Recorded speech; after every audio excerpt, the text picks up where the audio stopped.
안녕하세요 여러분, 반갑습니다. 제라도입니다. And welcome to Go Senpai Japanese in Korean, where we learn Japanese in Korean as one. Today we will continue our previous discussion related to verb conjugation. But now we will focus on Korean verb conjugation. 그럼 가자.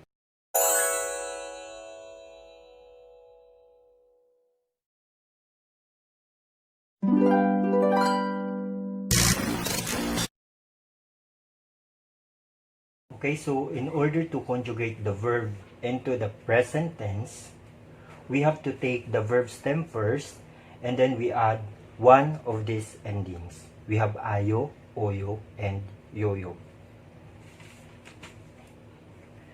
So senpai here, we are introducing the endings in the polite language. Or in Korean, it's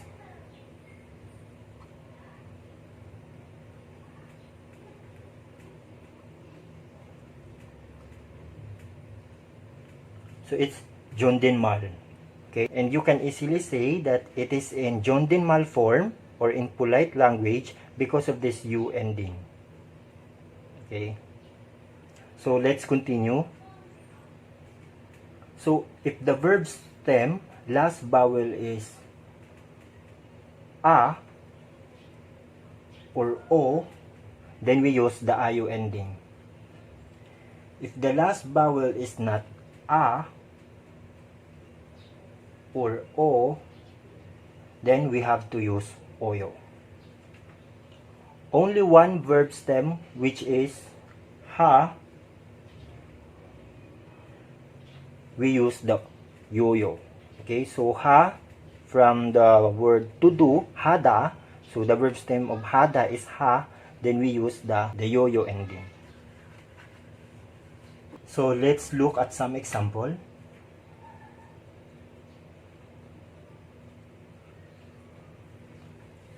So we have the verb for to go, which is kada. First, we have to get the verb stem. By doing so, we need to drop the last letter ta. Okay?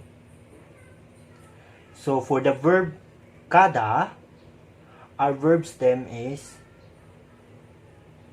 ka. So as you can see, the last vowel is a, so we add the ayo ending. So ga ayo, so for the ease of pronunciation, it becomes kayo. So kayo is now the present form for the verb to go. So which means I go, she goes, he goes, and so on. So let's have some sample sentence.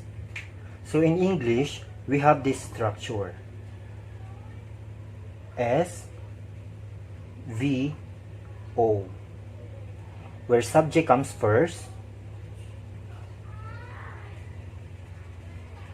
followed by the verb, and then the object.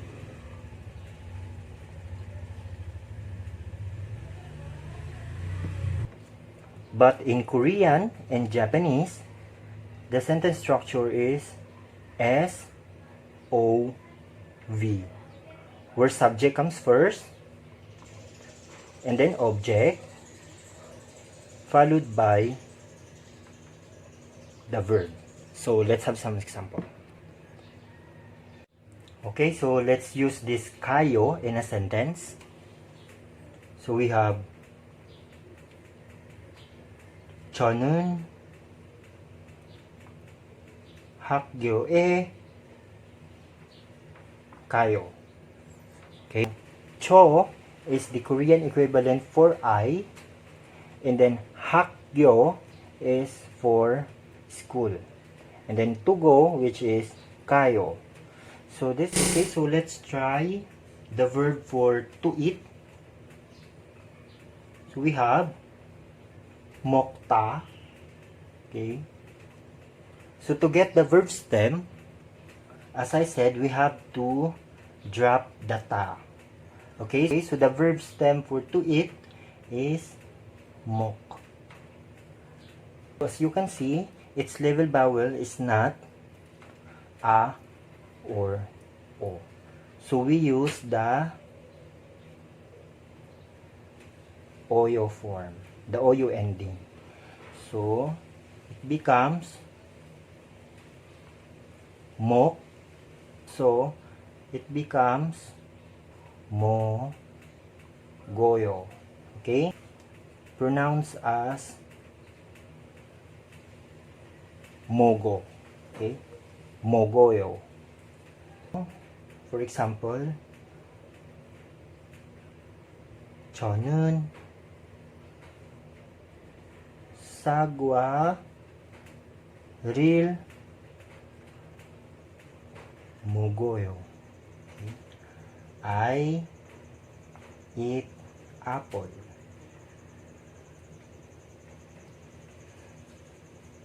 So again, I, the Korean equivalent is cho. It is for 먹다, 먹어요. And then apple is for sagwa. Okay?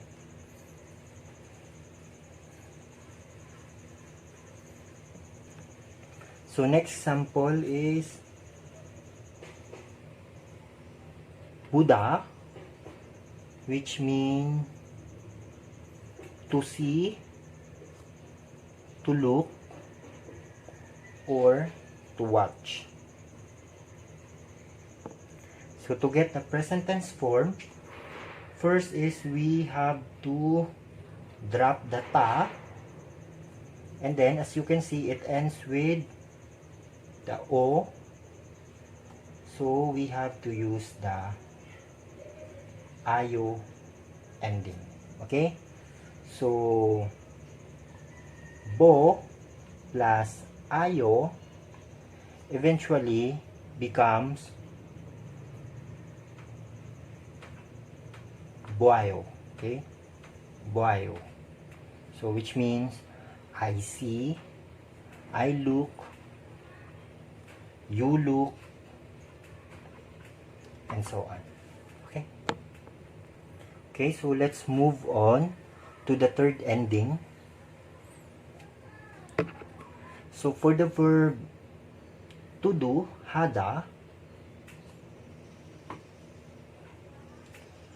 first we have to drop the ta, okay, and then we have to add the yoyo or the third ending. Okay.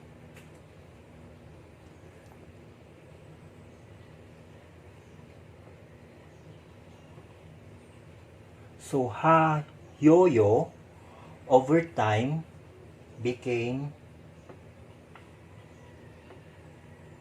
heyo. Okay?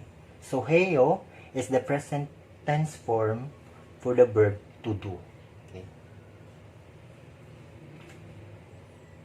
So same as Japanese, heyo is a very unique verb.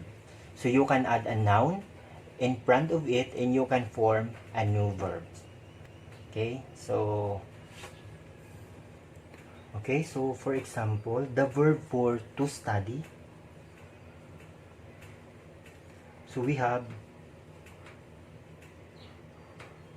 공부하다. Okay. So 저는 한국어를 공부해요. 공부해요. Okay. So 저는 한국어를 공부해요. Okay, so before we proceed to the past tense, so let's just have a quick review. So we use ayo if the verb stem ends with a or o. For example, the verb for to go, kada, becomes kayo. Okay, so remove the ta and then it ends with the a, so we use the ayo. Okay. Another one is puda, so remove the ta, and then it ends with the o, so it's buayo. Okay. So for oyo ending, so we use it if it is not a or o. So mukta becomes mogoyo.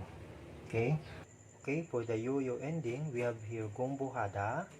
So first drop the ta and then add yo-yo, it becomes gomboheyo.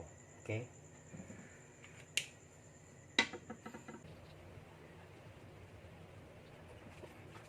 So in order to make the verb into past tense, we have to add one of these endings.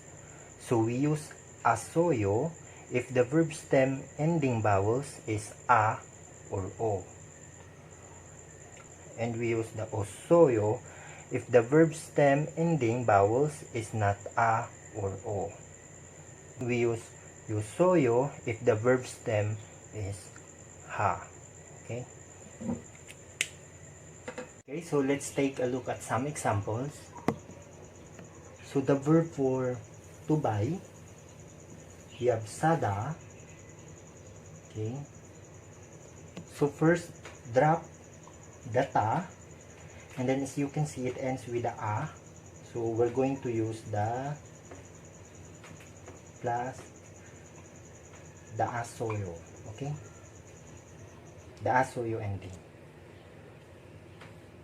Okay, so for the ease of pronunciation, sa asoyo becomes sasoyo, which means I bought,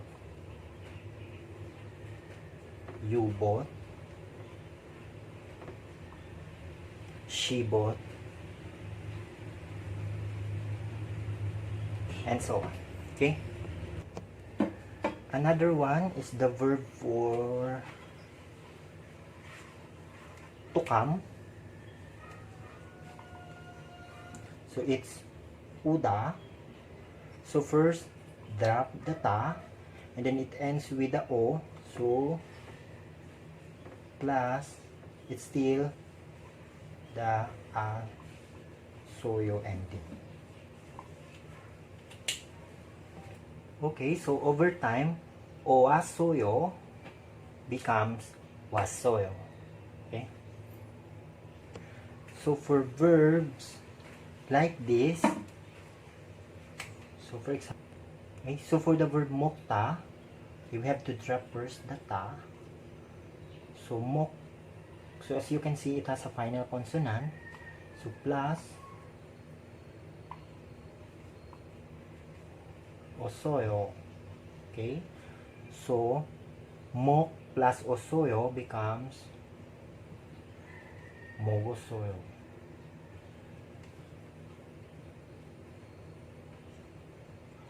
Okay, so for example, 저는 수박을 먹었어요. Okay. So I ate watermelon. Okay. So sobak is the Korean translation for watermelon. Okay. So to all hada verbs, drop the ta becomes he, so, yo. Okay, so the past tense for the verb to do, it's hesoyo. Okay, hesoyo. Okay, so from our previous example, gumbo hada, so the past form is gumbo hesoyo. Okay, so I studied. Okay, gombohada, gomboheo. Gombo, so gombohada, gombohesoyo.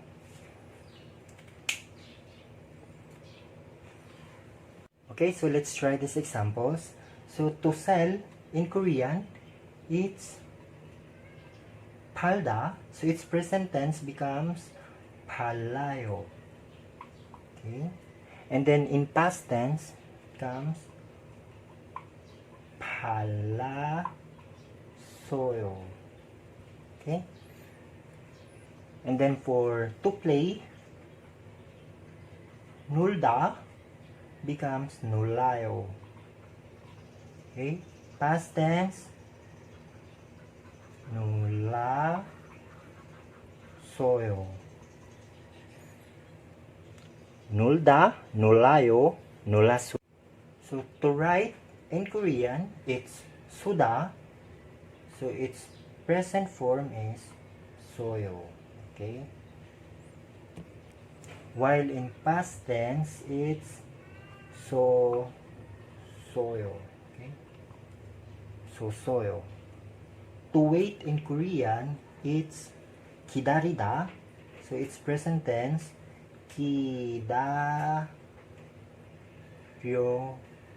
yo. Okay? Kidaryo. Okay? So in past tense, it's kidaryo soyo. Kidaryo yo and kidaryo soyo. Okay, so let's have another quick review. So we use the asoyo ending when the verb stem with vowels a or o. Okay? And then osoyo when the verb stem endings with vowels other than not or not, a or o. Okay? While in yosoyo, if the verb stem is ha. Okay? That's all. Okay, Senpai, this ends our discussion for both Japanese and Korean present tense and past tense verb conjugation. And then in our next video, we will be discussing particles. If you like more of this Japanese and Korean video tutorial as one, please don't forget to like and subscribe. Kurong, taomiboa, mata ne!